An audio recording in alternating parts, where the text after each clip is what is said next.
Well, I feel like just a broken record at this point, because every time I come onto the show, it's like, hey, what's up, everybody? Welcome into the PHLY Phillies podcast. It's raining. It's gloomy. Weather sucks. At some point, we'll get summer, right? I mean, we are 55 games into a baseball season now. This weekend is June. I don't know if Mother Nature got the update, the email. Maybe Mother Nature unsubscribed from the weather report. Because all I do is come onto this show and say, well, the weather stinks yet again. But anyway, welcome into the PHLY Phillies podcast. So as I'll do one more time, the weather stinks yet again, and welcome into the PHLY Phillies podcast. Hello to everybody in the chat. Hello to everybody who is watching live. And of course, hello to everybody who listens to the show in the recording after the show, whether it be via your favorite platform or whether it be on YouTube. Hello to you. Thank you so much for finding us any way that you do. We're like a band that used to play Warped Tour. Now this is first of all, I'm going to date myself. And second of all, like 3 people are going to get this reference. PHLY is like a band that used to play Warped Tour. We don't care where you find our music, just find our music. That's what they used to do at Warped Tour. Like people would walk around in the Warped Tour parking lots and hand out CDs, and they'd be like $3. And they'd be like, hey, check out our music.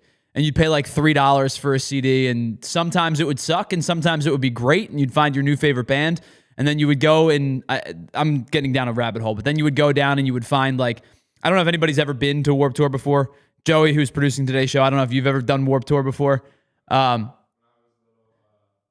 I was little, they used to have like a mini ramp, and they had like a contest at Warped Tour. Yeah. But I was so young at the time. So, but you know what I'm talking about when they used to have the inflatable lineup. So like they would not tell you who was playing where until day of. Yeah. And then they would blow up this big inflatable balloon, and like the lineups would be like duct taped.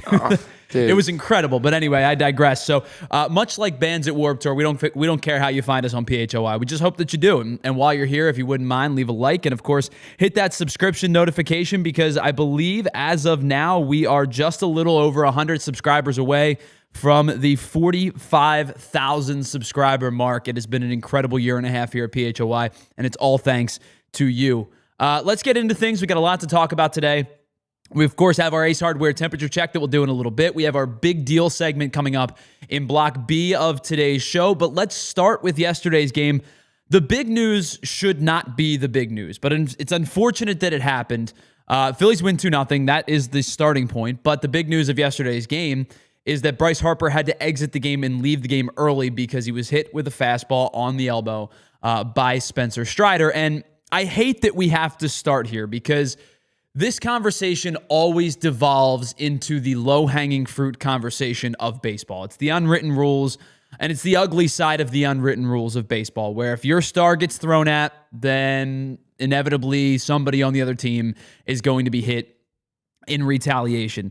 But I think this is one of those situations where, even as a baseball guy through and through, as I find myself to be, this is something that I just don't agree with in the game of baseball, is the retaliatory nature of your player gets hit, now you got to throw at somebody else. Because this is where you get like the tough guy act. This is where you get the old school, no disrespect to my friends and former colleagues in sports talk radio, but this is where you get like the sports talk radio conversation where the caller says, well, they got to throw at Acuna right away. The next guy's got to get plunked. You got to send a message. They got to throw it.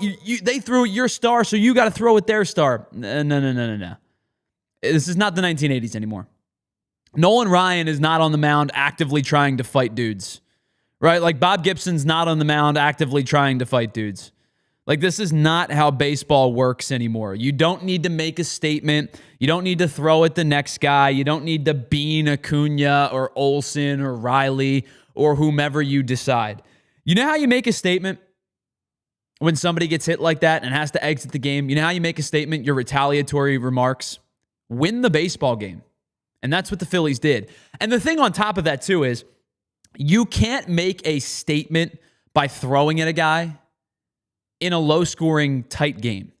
If you're down 10-0 or you're up 7-0, then I get I still don't agree with it. It's just one of those things that my belief has always been, even as a player, has always been the best retaliation is to go and win the game. Like, I would rather go and embarrass the starting pitcher by crushing him than throwing at one of his teammates. But you really, really can't do it in a tight game. And yesterday was a tight game. At the time, it was 0-0 that Bryce Harper left the game. It was early in the game, of course. But the game was tight throughout. It was 0-0 for a while. Then it was 1-0 on the Max Kepler double. And then it was 2-0 late when the Braves bullpen, and Hernandez, by the way, insane stuff. Control's just awful.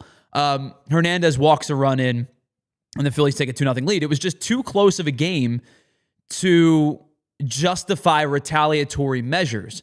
And so I think the tough guy bravado act of like the 70s and the 80s into the 90s probably, it doesn't really apply to Major League Baseball today, period. But I think in that particular scenario, it really, really doesn't apply. Again, I think the best retaliation in that particular instance is to win the game, which the Phillies did.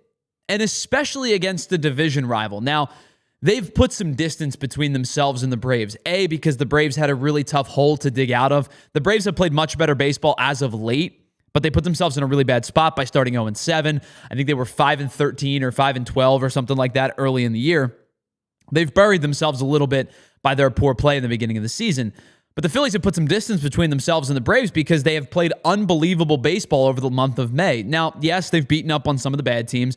They beat up on the A's. They beat up on the Rockies. They beat up on the Pirates. They beat up on the Rays. But they did what they were supposed to do, and now they're playing a division rival where they take game one with an opportunity to win the series at worst with your ace on the mound, with a top 5 pitcher in all of baseball on the mound. Dare I say, a top 3 pitcher, dare I say, the best pitcher in all of baseball, as Zach Wheeler has kind of proven consistently throughout the last couple of seasons that he deserves to be in that conversation. The best way to retaliate when your star player goes down and leaves a game because of a hit by pitch is to win a baseball game and to win a series. And the Phillies did the first part. Now they have an opportunity to do the second part tonight with Zach Wheeler on the mound.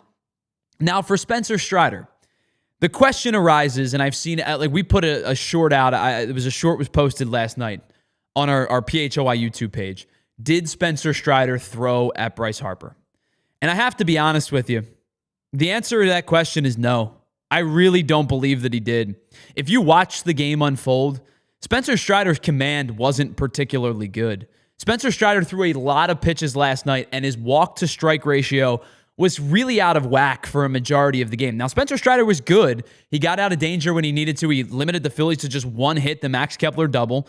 But he walked a lot of guys, and he hit Bryce Harper. So last night, Spencer Strider walked 4 guys and hit a batter, including the hit batter, He walked 3, I believe, and hit Bryce Harper.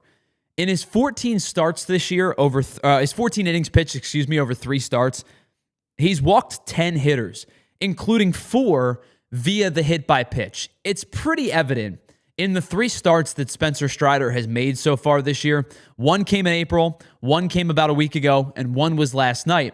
Between the elbow problems that he had, that took him out for most of last year, and the hamstring issue that he suffered after the first start that really limited him from mid-April till, early May, he's not the same guy that he was in 2023, at least not yet.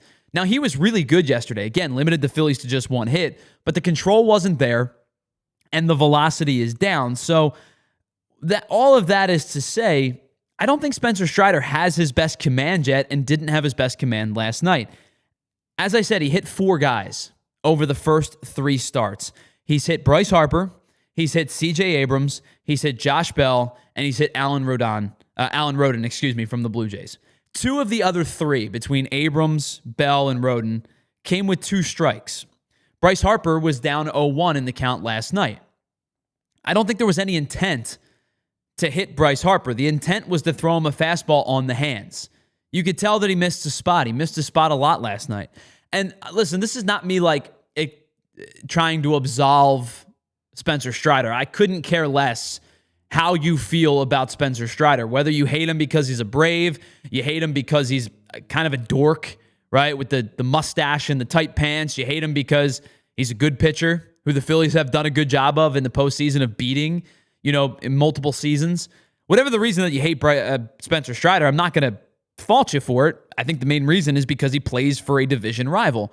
But this is not an absolution of the fact that Bryce Harper got hit, but I think that last night this was not an intentional thing. As I said, it's his 4th hit by pitch of the season, and 2 of the other 3 came with 2 strikes.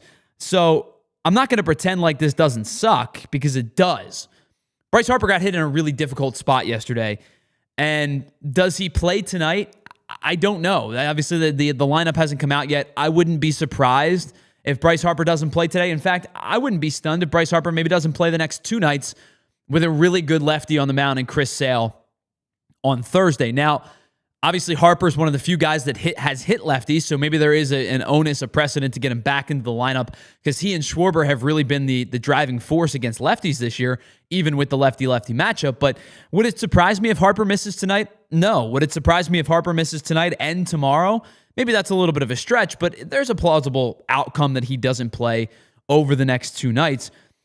Bryce Harper got hit in a really unfortunate spot. If you've played baseball at any competitive level before, I'm sure at some point you have been hit in your front side elbow or in your front side shoulder and your front side tricep.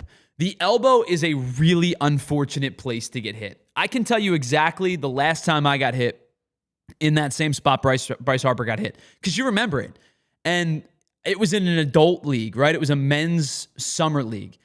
And the guy was probably throwing 80, maybe, right? High 70s, low 80s. And I caught one on the right elbow, my front-facing elbow, and your hand immediately goes numb. It hurts, but more importantly, you get no feeling in your right hand and in your right forearm and in your right elbow. The pain really doesn't come into play. The pain comes into play right away because you got hurt on a tender spot in your arm. But the long-lasting effect of the immediate long-lasting effect, which is kind of a oxymoron, I guess, but like after the first couple of seconds to the end of the night, really the big impact is like your arm locks up, your hand tingles, your forearm goes numb. Like I got hit in the bottom of the 6th in a 7-inning game, and I remember going back out to the outfield in the 7th inning and basically saying, gee, I really hope nobody hits me the ball, because I literally had my arm in my glove arm in my throwing arm like this, because I could not extend my elbow. I could not extend my arm in any one given way. And so my hope was, if you hit me the ball, A, I hope it's right at me where I could breadbasket it, or B, I hope you hit it on the ground in a way where I can like bend over and come through and basically guide it into my glove hand with my throwing hand. And the reason I gave you how hard the guy was throwing was because that guy wasn't throwing nearly as hard as what Spencer Strider was throwing last night.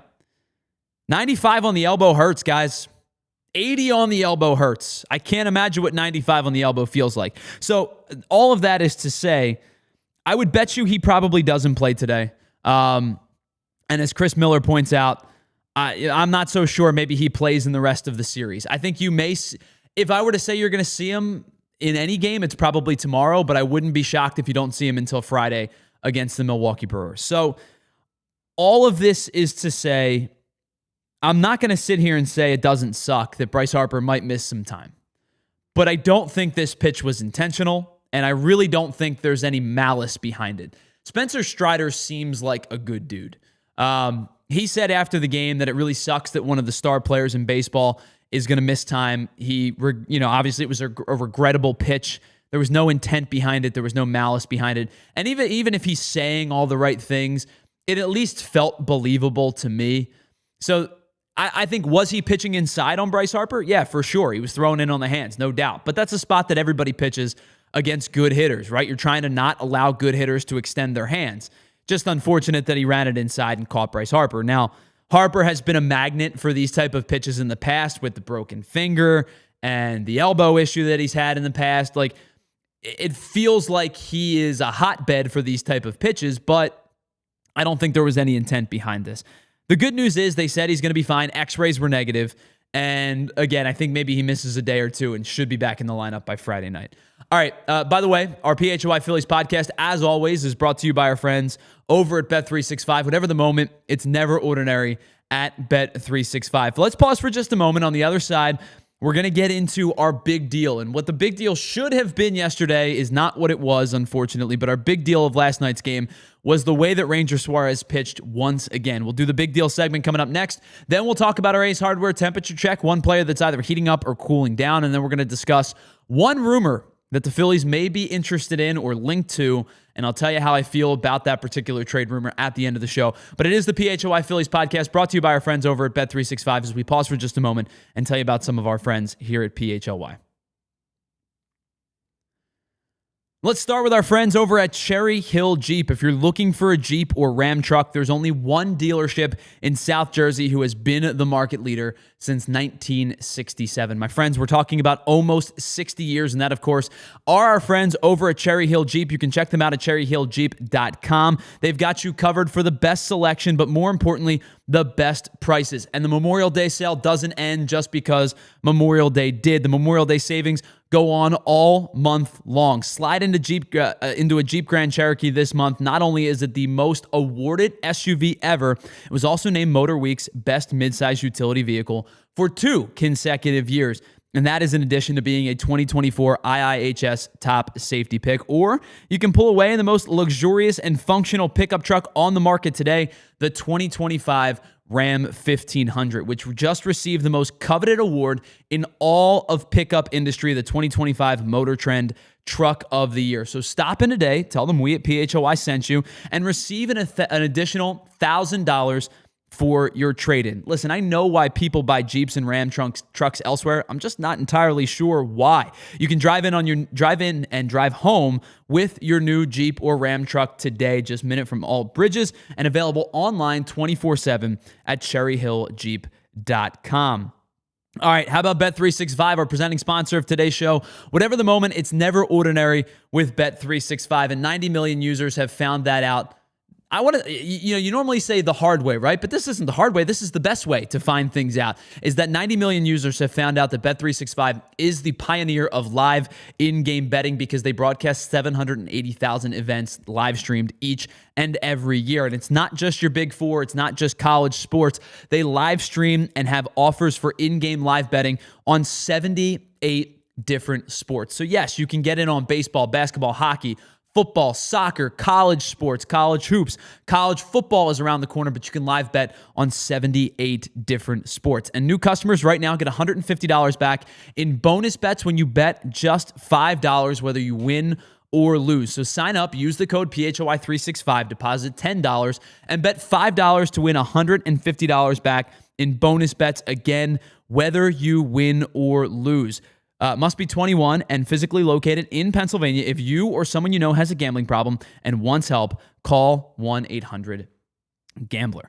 All right, welcome back to the PHLY Phillies podcast here on the PHLY Network and, of course, the ALLCITY Network. Hello to everybody in the chat. Let's start with our buddy Peelin' Onions. Mopar is here as well. Hello, Mopar, Chris Miller, Filthy McNasty, Futz, Molly and Barkley's Life. Everybody that's around today, appreciate you. Real quick, we'll just acknowledge some of the chat before we get into our next segment, which, of course, is our big deal segment. Let's start with Molly and Barkley's Life. Good afternoon to you. Yes, Romano was good again yesterday. He's been good for basically the entirety of the month of May, sans the appearance in Sacramento, and I think you could maybe chalk that up. The same thing that Zach Wheeler brought it up, Jordan Romano brought it up.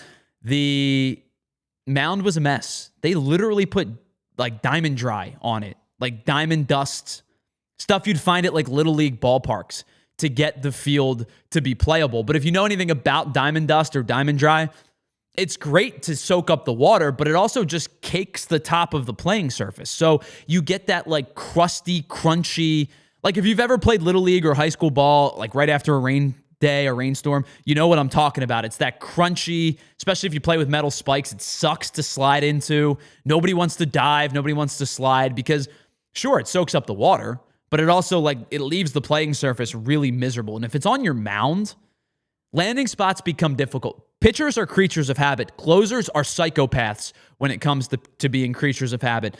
And when your mound is impacted that way, I think it does play a part. So Jordan Romano was good again yesterday and actually ended up throwing the only 1-2-3 inning of the day for the Phillies. We'll talk more about that in the big deal segment with Ranger Suarez. Futz says, don't think he threw at him on purpose, but the fact that he was hit 3 times in such similar spots makes you curious. And yeah, I think that's something I brought up. He is like a magnet to be hit in those type of spots. I just don't think Spencer Strider's command was particularly good in yesterday's game. Chris Miller, as we said, says, don't think that Harper plays the rest of the series. I tend to agree with you. Might see him tomorrow. I would bet you probably don't see him today. Welcome, Peel and Onions. Flyer show, great show as always. They've got incredible draft coverage leading you up to the NHL draft. I'm glad you made it over, but I hope the show was great as well. Mopar, Ranger tried his damnedest last night to hit those corners, but the home plate umpire wouldn't oblige. You know what's actually funny, Mopar? I looked at the umpire scorecard. According to umpire scorecard, Ranger missed 1 pitch yesterday. Or excuse me, the game. The umpire missed 1 pitch yesterday. In terms of like box versus what was called. Yeah, he had a 99 percentile scoring game yesterday. I don't know if I believe that, but that's what umpire scorecard said. And then Peel and Onion says Strider's hit at least 1 batter an outing if not tripping. He's not entirely himself. Correct. Yes, he has 4 hit batters in his first 3 starts. 2 against the Nationals, 1 against the Blue Jays, now 1 against the Phillies as well. I think his command is just a little bit off right now. All right, before we get into our big deal or our Ace Hardware temperature check segment, excuse me. Let's get to our big deal segment. Our big deal segment is brought to us by our friends once again over at Cherry Hill Mitsubishi. I know again why some people buy Mitsubishis from other dealerships. I just don't exactly know why. If you're looking for the best Mitsubishi, Jeep, or Ram truck, there is only one dealership in South Jersey who's been the market leader since 1967. Head on over to cherryhilljeep.com for more details. All right, our big deal of today is Ranger Suarez. Ranger Suarez was excellent again yesterday. 6 shutout innings for Ranger Suarez last night. His ERA now for the season is down to 2.97. And keep in mind, that includes giving up 7 earned runs in his first start back. So since that first start, over 4 starts, Ranger has thrown 26 2/3 innings. He has given up 3 earned runs. That is a 1.01 ERA over nearly 27 innings pitched in 4 starts. So you extrapolate, you think about the 4 starts that he's made, 27 innings pitched. He's averaging over 6 innings pitched a start. He's gone 6 2/3, and 7. He's also tossed 3 games in which he's given up none. Last night he went 6 shutout innings. The night before, his start before, 6 2/3 shutout innings. Then he gave up the 3, if we're going backwards in chronological order, and then 7 scoreless innings the start before that. Ranger's been excellent for the Phillies since coming off the IL. Really wasn't himself in that first start, and I think that was pretty evident. Command wasn't particularly sharp, gave up 7 earned runs, really just didn't have his best stuff. But since that time, Ranger's been excellent. Like, this is reminiscent of the Ranger that we saw in the first couple of weeks and into the first couple of months of 2025. And prior to hitting the IL, this is how good Ranger was in April and May of last season. And it's why he was named an All-Star. It's why we were having conversations about in the first 2 months of the year, like, Ranger Suarez is a legitimate Cy Young candidate, and he was for the first couple of months. Back injuries derailed him. Never was really the same pitcher. Got hurt, came back, wasn't the same guy. Went back on the IL, made a start in the postseason, and he was good, but just didn't have his best stuff in that postseason game. But tight-roped out of a lot of danger, and because of it, was only able to go 4 2/3, but pitched well enough to keep the Phillies into a game where they needed to win. Now, the Phillies didn't end up winning that game because Carlos Estevez gives up the grand slam to Francisco Lindor. Phillies end up losing, and they get, shut out of the postseason. Not shut out of the postseason, but eliminated from the postseason after winning just 1 game in the NLDS. But Ranger Suarez was good in that start, and he's carried that over into 2025 so far. So in the 26 2/3 innings that he's pitched, the 4 starts that he's made, he struck out 25. He's given up just 19 hits, so he's scattering hits. only 27 base runners in total. So his whip is just above 1. He's given up 27 base runners in 26 and 2/3 innings pitched. He's given up 3 earned runs. He's commanding the fastball. He's commanding his off-speed pitches. And much like with Ranger Suarez, what he's done, much like, for most of his career when he's on, what he's done best is mix his pitches well. Last night, you saw him mix. He threw 6 pitches, but you really saw him mix 5 pitches really effectively. But the most important thing for Ranger Suarez, I think, last night was twofold. Actually, the 2 most important things for Ranger Suarez last night was twofold. First and foremost, he did not have a single 1-2-3 inning last night, which means he was kind of escaping danger. At least it felt like he was escaping danger for most of the night. But when he had runners on, that's when he really clamped down. That's when Ranger Suarez was at his best. That's when Ranger Suarez was the best pitcher, the best version of Ranger Suarez that we saw last night. 5 of the 6 innings, despite the fact that in no innings he had a 1-2-3. 5 of the 6 innings, he saw 4. He faced 4 batters, which means even when he was giving up base runners, he was limiting the damage. He was excellent when it mattered most. And in fact, last night, after giving up a base runner at any point in the inning, so not just the immediate at bat, but any point after giving up a base runner last night, the Braves were 0 for 12 with 1 sac bunt and 2 walks after a base runner reached base safely. The sac bunt that moved Michael Harris from first to second was the first time the Braves had a base runner in scoring position all night. That was in the top of the 5th.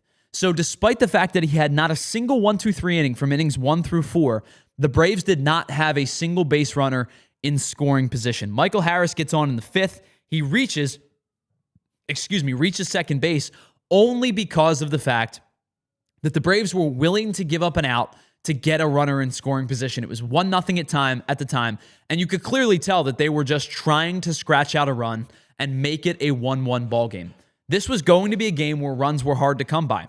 Strider pitched well. Command wasn't good, but he pitched well. Ranger pitched well, and they were matching zeros for most of the night. So the Braves realized that this was going to be a low-scoring game, and rightfully so, that they were going to need to try to scratch out a run any way that they could. So when Michael Harris got on to lead off the 5th, they were willing to sacrifice an out to get a runner in scoring position.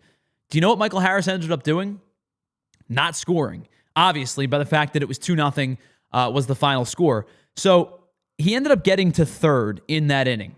Not only was he the only base runner at the time to get into scoring position, he was the only Braves hitter the entire time Ranger Suarez was on the mound to reach third. So yes, there was a runner in scoring position. Yes, Ranger didn't have his quote-unquote best stuff yesterday, but he was at his best when he needed to be, which was after runners got on. He was at his best in limiting damage. He gave up some hard contact yesterday. Some of it found spots, for base hits, but some of it was, he got outs out of it. So sure, they hit the ball hard at times, but he kept them off balance. I thought the at-bat, that was his best his best sequencing. Actually, maybe the best 2 at-bats that were his best sequencing last night, both came to Matt Olson. Got Matt Olson out in front of a changeup, and then got Matt Olson out in front of a curveball. And the lefty-lefty, whatever it is, that lefty-lefty to Matt Olson, Ranger Suarez does a really nice job of neutralizing a really dangerous power hitter. So I brought up the changeup. And again, I think that Ranger Suarez, for the most part, mixed his pitches really effectively last night. Threw all 6, but 5 of which he threw more than 10 times. So he threw the sinker, the changeup, the cutter, the curveball, and the 4-seam fastball at least 12 times yesterday. But I thought yesterday, in particular, the one pitch that Ranger was at his best with was the changeup. Again, got Matt Olson out in front, was really effective, kept Braves hitters off balance, used it almost exclusively to right-handed hitters, and then got Matt Olson out in front of one that really mattered. But he threw the changeup 20 times yesterday, 16 of which were against right-handed hitters. Of those 20 pitches, he got 11 swings. Of those 11 swings, he got 7 whiffs. The changeup was nasty yesterday. Arm action was great. used it to change speeds, change eye level, throw strikes, really was able to get a lot of Braves hitters, especially, again, the right-handed hitters, off their back foot. I thought Ranger was excellent with that changeup yesterday, and he had it spinning well.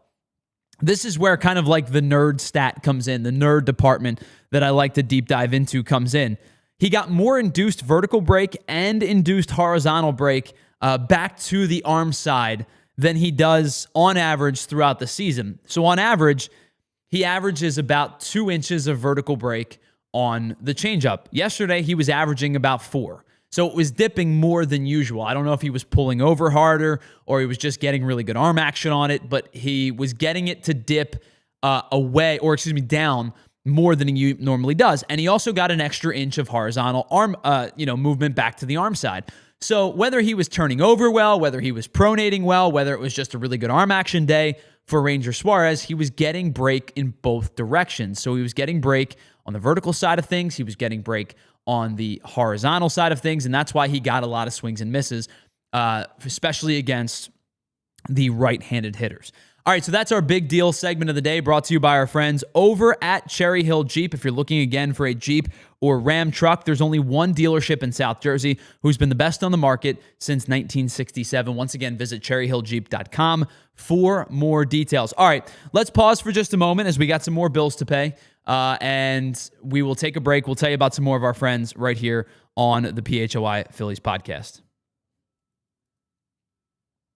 Let's start with our friends over at Empire today, because if you're looking for flooring, then Empire is the place to go, because that is all they do. They are the experts in flooring from start to finish. Whether you're looking for hardwood, tile, laminate, whatever the case may be, carpeting, Empire has you covered. Listen, we've all been to the big box stores before and had varying levels of success. But the problem with the big box store is you might be getting helped by somebody who is in decor, by somebody who's in outdoor, by somebody who's filling in for the fill-in, and you want the best for your flooring and your spacing. And that is where Empire today comes in, because they are the dedicated professionals where all they do is flooring. They're going to walk you through every step of the process, and they're going to bring the flooring and the right colors and the right flooring and the right textures to your home. They're going to show you exactly how your furniture looks in your house. You're going to get precise measurements taken and have all of your questions answered,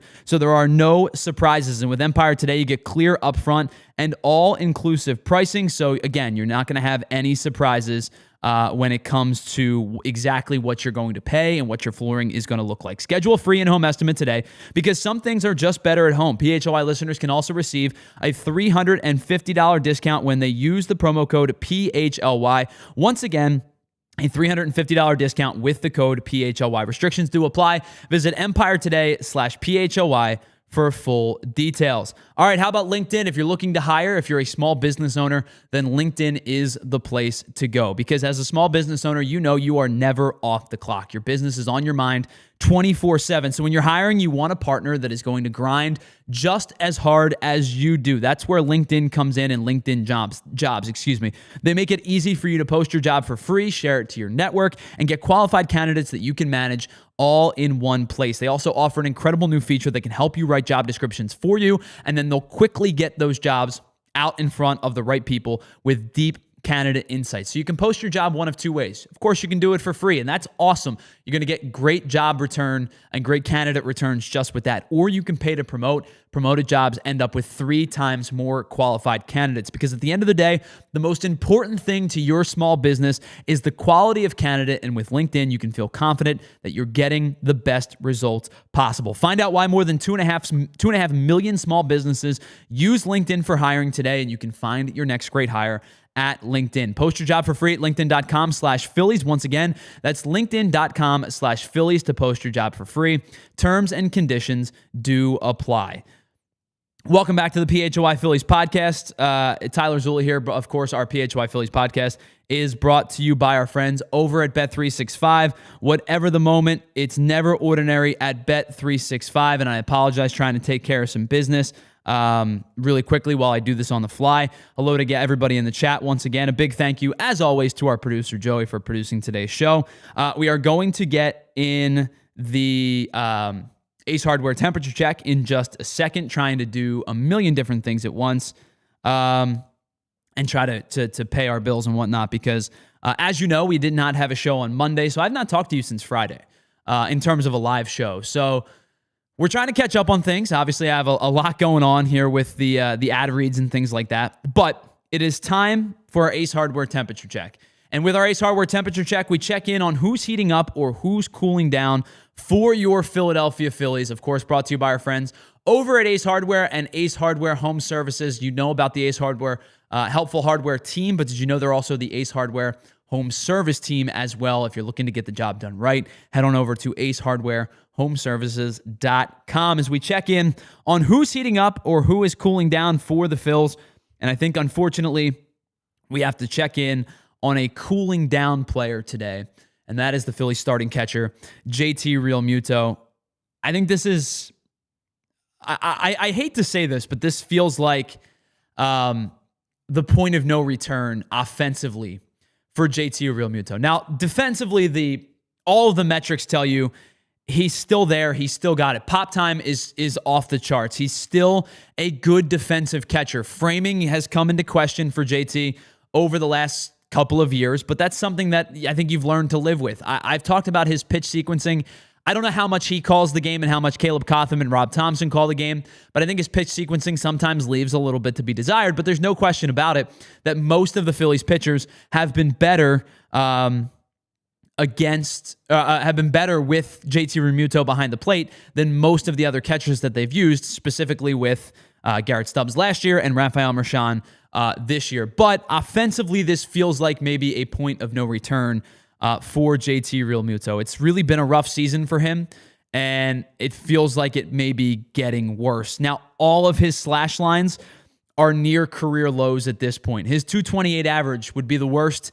And I'm going to say this all is amongst full seasons that JT has produced. He had a year where he had a cup of coffee with the Marlins his first year, but since his first full season with the Marlins up until this year, this is where all of these come into play. JT Realmuto, 228 average would be the worst in his major league career. His 301 on base percentage marks his second worst on base percentage of any given season. His 374 slug, also the worst, and no surprise because you put those two together. His 676 OPS is also on pace for his worst season of his career. This really feels like a downward trend that started last year, and it was something that I kind of brought to the attention of Phillies fans and the PHLY Philly show last year, where you're going to start thinking about JT not so much as a 5 or 6 hitter, but probably more as a 7 or 8 hitter, and they've started to move him down in the lineup. Rob Thompson has, said he wants him to see more fastballs. It's something that worked for Alec Bohm. Now, Alec Bohm, I think, at this point in his career, is a better hitter than JT Realmuto is, but Bohm struggled early in the year. They sent him down to the 7 and 8 hole in the lineup, got to see more fastballs, got a little bit more flexibility in terms of like the pressure coming off of his shoulders. And Bohm has started to ascend, and Bohm has risen his average back up to almost 270 or maybe over 270 at this point, starting to hit the ball into the gaps a little bit more, starting to drive the ball with a little bit more consistency. But the one thing with Alec Bohm that I don't see with JT Realmuto, especially as of late, is him consistently hitting the ball hard. Now, he's in the 70th percentile in terms of average exit velocity, but the last couple of weeks, it seems like that's trending a little bit in the wrong direction. Now, let me give you some of his May numbers. And over the course of the month of May, he's hitting just 216, and 12 of his 16 hits have been singles. So he's not driving the ball into the gaps nearly as much. I'm not asking JT to be a home run guy anymore. Like JT at one point in his career, you could count on for 20 to 25 home runs, but last season in a much smaller sample size, of course, because of the injury, he hit just 14 home runs. This year, he's down to 5. I don't expect JT to be a 20 home run guy like he was in 2023, or a 22 home run guy like he was in 2022, or a 25 home run guy like he was in his first season with the Phillies back in 2019. But I do expect him to be closer to a 25 to 30 doubles guy like he was in 21 and 22 and 23 and the 36 doubles that he hit back in 2019. Last year, he only had 18 doubles. So last year, he only produced 33 extra base hits. This year, so far, through his first 45 games, he only has 14 extra base hits and only 8 doubles. I just expect... I don't want to say I'm expecting the worst. I'm expecting that trend to continue for JT Realmuto, but it feels like he's trending in the wrong direction. If you take the 3-hit night that he had against the Rockies back on the 21st, in the month of May, he's 13 for 69. He's hitting 188 with the exception of that 3-hit night. And as I said, he's really just not driving the gaps anymore. The doubles power has seemed to be sapped a little bit. Runners in scoring position have been a problem for JT as well. He's hitting just .211 with runners in scoring position, and he has struck out 32% of those at-bats. With runners in scoring position this year, he has struck out nearly a third of his at-bats with runners in scoring position, and he's barely hitting over 200. But to me, the biggest concern for JT Realmuto this season has come against left-handed pitching. He has had an absolute inability to hit against left-handed pitching so far this year. Now, JT's actually always had reverse splits. He's been better against righties. He's hit .275 in his career against right-handed pitching than he has against left-handed pitching. He's hit about .255 against lefties, but the drop-off so far this year against left-handed pitching has been dramatic for JT Realmuto. Now he's 5 for 52. He's 5 for 52 this season against left-handed pitching. That is an 0.96 average against lefties. He has a 145 on base percentage, and his slugging is worse than that. So that goes to show you that not only is he not hitting against lefties, but he's not driving anything against lefties, where he has an 0.96 average and a 135 slug. That's a 280 OPS against left-handed pitching. I'm going to say that again to really drive home the point. That's a 280, not average, not OBP, not even slug. That is a 280 OPS against left-handed pitching. To put that into perspective, the league average this year in terms of OPS, the league average, 50% baseline. Now you could say, yeah, 50% are worse than that, but the league average OPS against left-handed pitching this year is 685. That's 400 points higher than JT's OPS against left-handed pitching. Now, sure, you could sit here and say, well, that includes Aaron Judge, and that includes Shohei Ohtani. It includes Kyle Schwarber and Corbin Carroll, and all of these guys who are mashing left-handed pitching. And you're right, that's true. But even if I took the lesser extent of that, if I found the worst OPS amongst qualified players this year in total, I would find that it's Marcus Semien, who has a 482 OPS. What a fall from grace he's had. But he has a 482 OPS as a whole. That's still 200 points less than what JT Realmuto's OPS is against left-handed pitching. Since bat speed has started getting tracked back in the 2023 season, JT's bat speed has decreased from 2023 to 2025 by a full mile per hour, from 73.5 to 72.5. It's still right at about league average, which is 72 miles an hour. But when you lose a mile on your bat speed, it changes the entire complexity of your plate approach. You have to get started quicker. You have to limit the leg kick, which he does with 2 strikes, but I think at this point he's probably going to have to limit the leg kick in its entirety to catch up to fastballs. He's just not driving the ball gap to gap nearly as much as he does. He's not consistently hitting the ball hard as much as he normally does. I hate to put a gray cloud on what's been a very good season, but this is the segment's namesake. JT Realmuto is really cooling down. And the problem with this is JT's on the final year of his contract. The Phillies are going to have to make a decision very soon, well, not very soon, but by the end of the year and into free agency, on if they're going to bring JT Realmuto back. He's going to have a market. He's still an excellent defensive catcher, and he's going to have a market. And by namesake alone, he probably gets paid more than what his offensive statistical output would indicate. The catcher position is really bad right now. Like, I challenge you to name 5 really good offensive catchers in baseball. I'll give you Cal Raleigh. I'll give you William Contreras. The guy that's tearing up the kind of the talk of the town right now in terms of the catcher position is actually Drake Baldwin from the Braves, who is an excellent hitter, but as Tom McCarthy pointed out, is not nearly the defensive catcher that Sean Murphy is, and is not nearly the defensive catcher that Travis d'Arnaud was last season and in previous seasons for the Braves. Offensive output from the catcher position is really, really bad across baseball.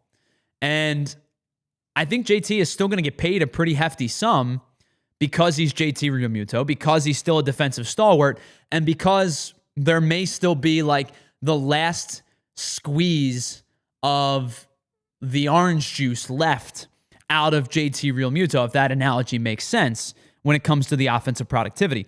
But the Phillies don't have an immediate answer at the catcher position. I would suspect JT is back next year if the two can find an agreeable monetary number. I don't think JT gets more than 2 years, though. So what are you willing to pay for a return of JT Realmuto, knowing he's still an elite defensive catcher and the pitchers on the staff clearly like to throw to him, or at least most of them do? What are you willing to pay for that elite defensive catcher with diminishing offensive return? He's probably going to get $15 million still per year. Are you willing to pay that? Are the Phillies willing to pay that? I mean, it would be a decrease from what he's making now, but I guess that's the question: is what's the willingness, and what's the threshold for Dave Dombrowski and the Phillies? All right, that's our Ace Hardware temperature check segment, brought to you, of course, by our friends at Ace Hardware. We check in on who's heating up or cooling down for the Philadelphia Phillies. Right now, JT Realmuto is definitively cooling down. We're going to pause for just a moment. We have a little bit more business to take care of. On the other side, we're going to talk about that trade rumor that the Phillies have been linked in, or at least one player that the Phillies have been linked to. And how do you feel about this particular player? Does it upgrade the position at hand? We'll do that in just a moment as we pause for just a second right here on the PHLY Phillies podcast, brought to you by our friends over at Bet365. Whatever the moment, it's never ordinary at Bet365. Let's pause for just a second, tell you about some other of our friends here at PHLY. My hometown casino of choice, of course, you know I'm talking about Parx Casino and the BetParx online casino. It's great to get down to Parx Casino. It's easy access right off the street road exit of both 95 and the Turnpike. But if you're not feeling like you want to get on the road and make a day of it, you can get in on all of the action at the BetParx online casino with the BetParx app. You get all the games that we love to play right in the palm of your hand, including pop culture, slots, roulette, card game, dice games, and so much more can be played right on the BetParx app. The Parx Casino Online has all of the games that you love, whether you're at home or on the go. But let's say you do want to head on over to Parx. You can get on over to the Excite Center to catch an incredible act of your choice, whether it be music or comedy or whatever the case may be. The Excite Center has an incredible venue for you. Smaller venue with big feel. So it's an intimate setting, but you're not going to want for production value. You're not going to want for, there's no bad seat in the house when it comes to the Excite Center. The audio quality is impeccable. I can't recommend the Excite Center enough. One concert that I'm looking forward to that just got announced, actually, that is on my radar. It's a band that my mom and I actually bond over, and we may go see in October, and it's Kansas. Now, I know there's not a lot of, Kansas has been around for a billion years, but I love the album Point of No Return. And I think I might go just to hear them play the classics like Point of No Return or Carry On Wayward Son. And I'm really excited to head on over to the Excite Center. I've not been in quite some time. Parx Casino, this is how you win. Must be 21 and over. Gambling problem? Call 1-800-GAMBLER. All right, let me tell you about our new summer sale, our Diehard Summer Sale. There's never a bad time to become a diehard here at PHLY, but our $36 Summer Flash Sale is live now, and it's more than 50% off your first year of Diehard access. Now, this intro offer is only live through tomorrow night, so make sure you jump on it while you can. It is the start of summer. We have The NBA draft rolling right around the corner. The NHL draft rolling right around the corner. And, of course, all of our Phillies coverage here at PHLY, from Jim Salisbury to Bob Cooney to Pat Egan. You can get on all of the Diehard access and all of the Diehard-only content on all PHLY. But it's not just the content that you're going to get that is great. Of course, I mentioned our Phillies writers. How about from Kyle Neubeck and Derek Botter on the Sixers? How about from Charlie O'Connor? An awesome piece just dropped for Diehard members by Alex Appleyard on some of the European prospects.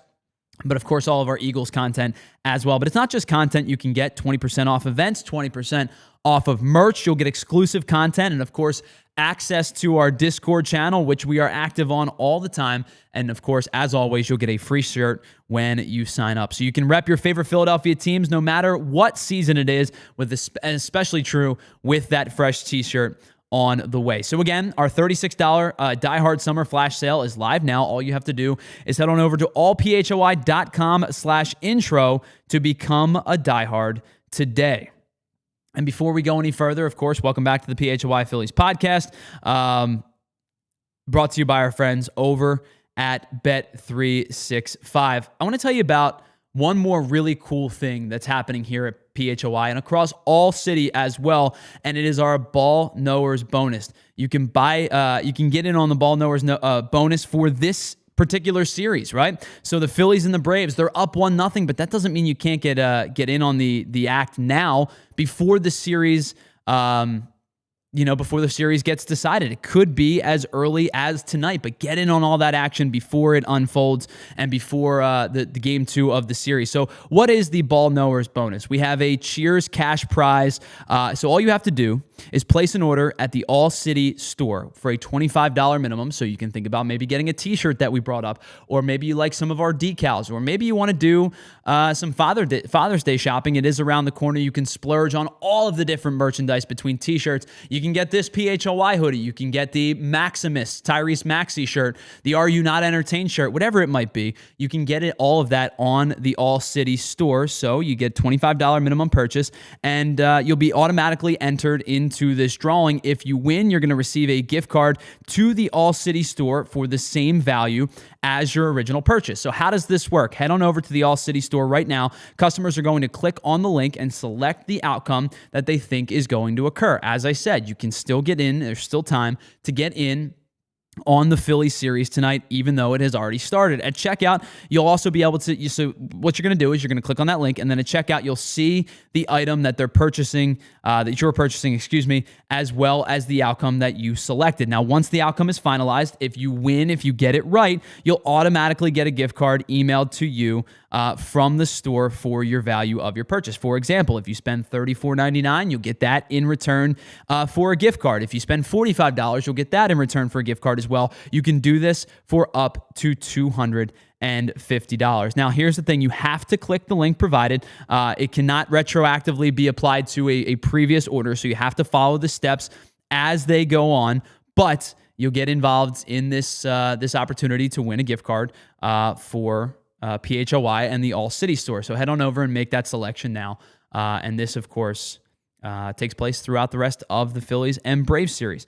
Welcome back to the PHLY Phillies podcast here on PHLY, as I said. And speaking of ALLCITY, you can get in on all of the ALLCITY's incredible work that we do throughout the platform. We talked to Christian Suarez from the DNVR Rockies podcast last week. We talked to Derek Montilla from the PHNX Diamondbacks podcast a few weeks ago. But I can't recommend the ALLCITY network enough because it is a great place to connect, not just with all of your PHLY and Phillies staff, but as everybody that's in our network as well. All right, as I brought up, there is one rumor that has been going around for a couple days now that would potentially entice the Phillies. And it might potentially entice Phillies fans as well. And that is a rumor that has circulated, that has connected the Phillies with the Baltimore Orioles in exchange, a deal that would include, but maybe not limited to, center fielder Cedric Mullins. Now, I have said to you and anybody that would listen throughout most of the offseason and into the first part of the regular season, I do not believe that the Phillies starting center fielder in the postseason is currently in the Phillies organization.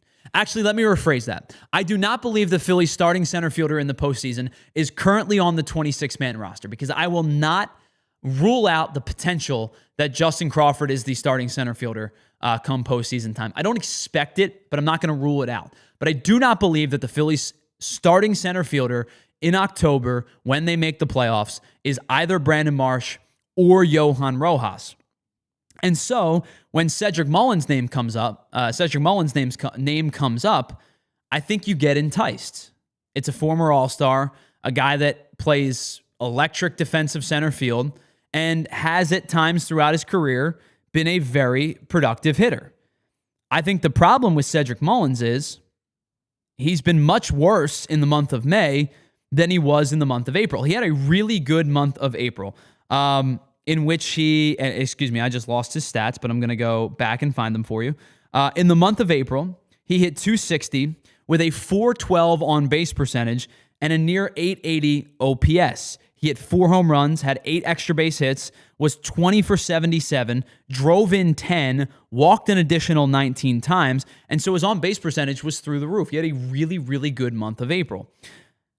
Month of May, however, has been much less kind to him. In 3 more at-bats, he has 7 less hits. He's also walked 16 less times. So in 13 less plate appearances, he has been on base 23 less times. He's hitting .163 with a .190 OBP, and he's slugging just .363 in the month of May. He has another 4 home runs and 8 extra base hits, so he has 16 extra base hits this year of his 33 at-bats, but just 13 hits in his 80 at-bats in the month of May. And this is coming off after last year, he hit .234. The year prior, he hit .233. Cedric Mullins, to me, is unfortunately just not the same hitter that he was back in 2021 and even into 2022. 2021, he hit 30 home runs. It was a career year for him across the board. 30 home runs, 291 average, a 878 OPS, a 518 slug, and it was a career year for him. And I said this about Cedric Mullins a few years ago, and I tweeted this out probably 3 or 4 years ago. I'm going to feel really bad for Cedric Mullins when the Orioles get good and Cedric Mullins is past his prime. And the Orioles got really, really good last year. And to his credit, at 29 years old, which I guess is not past his prime, but to his credit, he played 147 games. Now, that may have been as a result of the Orioles not having another steadfast option in center field for most of 2024. But the Orioles have well underperformed this year. And I would imagine as the young core starts to, fully get into the major leagues, as it pretty much has at this point, they're going to want to get other guys more center field options. And whether that be moving Heston Kjerstad to everyday center field, or whether that be, moving somebody else to being their everyday center fielder, I think their long-term plans do not include Cedric Mullins much further into his career. As I said, Cedric Mullins is a really good defensive center fielder. Now, his arm is not particularly strong. He's in the 3rd percentile in arm value this season. He's been no better than the 33rd percentile in each of the last 3 seasons, but he's a very good defensive center fielder still to this day. The problem with Cedric Mullins is a couple of things. I already laid out the fact that he's down to 226, and the month of May has not been kind to him. But last year, Cedric Mullins hit 196 against left-handed pitching. Now, that was in large part due to the fact that he was really bad in the months of April and May, and then kind of surged in June and July. He hit 286 in June, 262 in July, and then again hit 286 in September. Much better second half of the year than he had in the first half of the year. This season, he's been much better against lefties. A small sample size, 13 hits in 43 at-bats, but a lot of those hits came early in the season, starting to fall back against left-handed pitching a little bit as his numbers regress back to the mean, which I think that Cedric Mullins probably plays at. If you think about his expected numbers, they're not much better, or they're worse than what his actual numbers are. He's barreling the ball at about the 40th percentile. His hard hit percentage is at 33%, the 33rd percentile. And much like I talked about JT Realmuto, the thing with Cedric Mullins that is concerning is his bat speed has never been particularly strong. But despite the fact that he's been under the league average, he's been a guy who's been over the league average in squaring up the baseball throughout a bulk of his career. He didn't swing and miss a ton. He's been in the better than the 50th percentile for the last couple of seasons.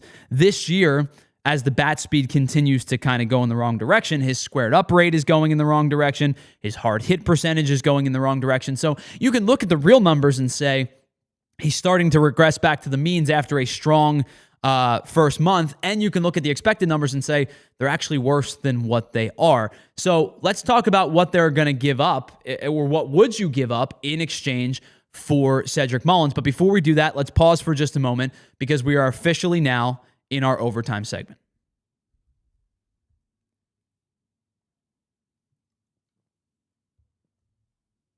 And a big thanks to everybody who watches on our streaming platforms, whether it be Roku, Samsung, whatever the case may be.